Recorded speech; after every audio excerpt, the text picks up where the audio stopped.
Hello and welcome to the 2021 University High School Band Virtual Concert.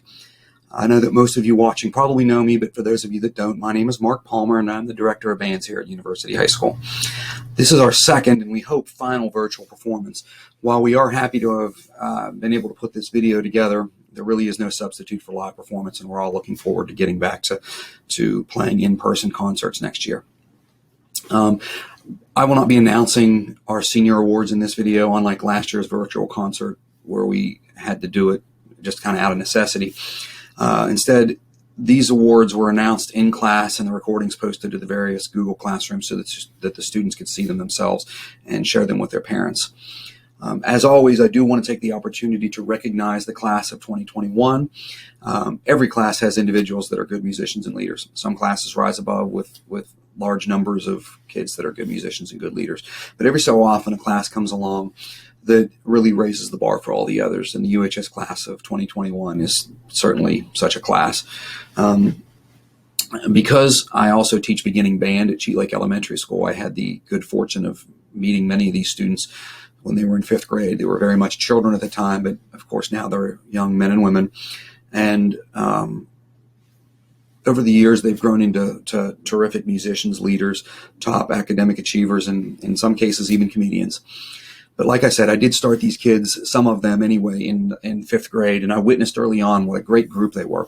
I've looked forward to the 2021 school year for the last 7 years because I knew that when these kids were the seniors and the leaders, that this band would achieve great things.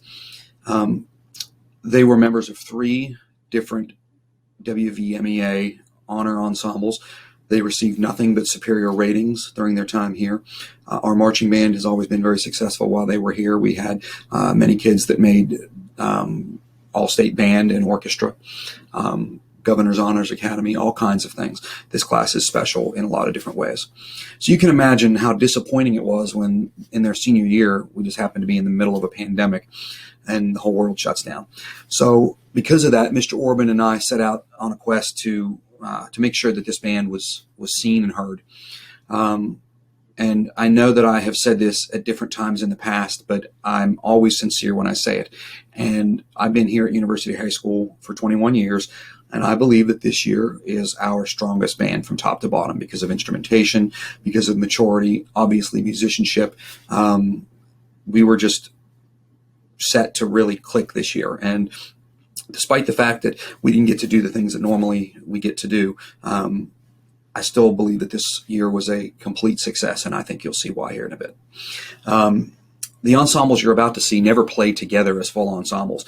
We went through various stages of being distance, blended learning, in-person learning, but there's never been a time, even in the in-person learning, where all of the ensembles met as a complete ensemble. The best we ever have is about 80% of the kids are there now, and we didn't do any recordings of the ensembles after we went to full distance. So everything you're hearing is when we were either blended or fully distanced. Perhaps the most important thing about any of the students, any of the accomplishments we have this year, it comes down to musicianship, I think. But aside from that, the biggest factor in the success is that the entire band was willing to buy into the idea that we were going to change everything. You know, a typical school year does not look like this at all. We all know that.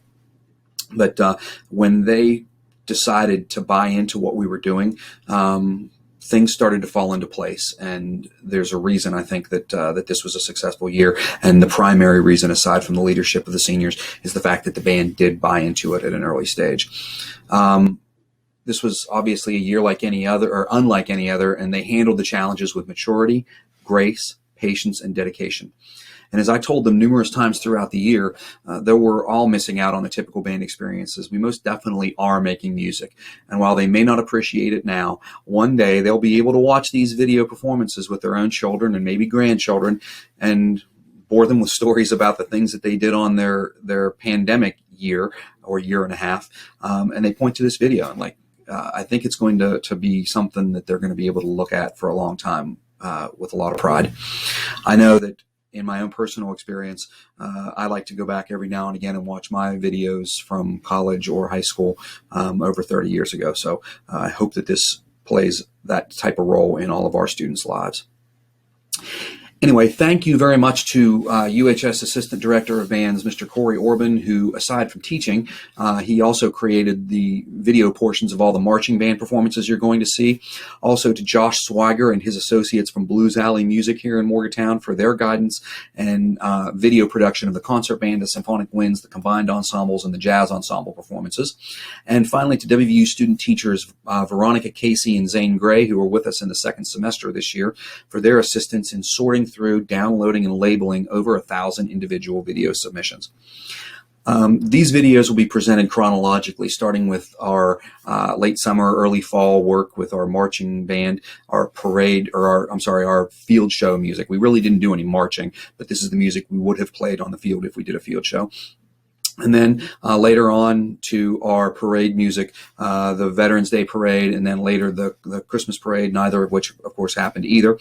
And then finally on to the winter and spring music that we played, which was music that will feature the concert band, the Symphonic Winds, the combined bands, concert band and Symphonic Winds together, and then our finally our Jazz Ensemble.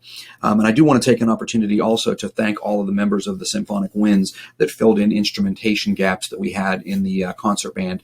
So we were short on some tubas and bari sax, bass clarinet, basically all the lower voices, it seems, this year, along with the French horns. So thank you to the Symphonic Winds kids for filling in with the concert band on that. In any case, I'm not going to interrupt anymore. All we're going to do is go chronologically through everything. We thank you for watching. Thank all the families and all the kids for putting in so much work. It was an awful lot of work, and we hope you enjoy the show.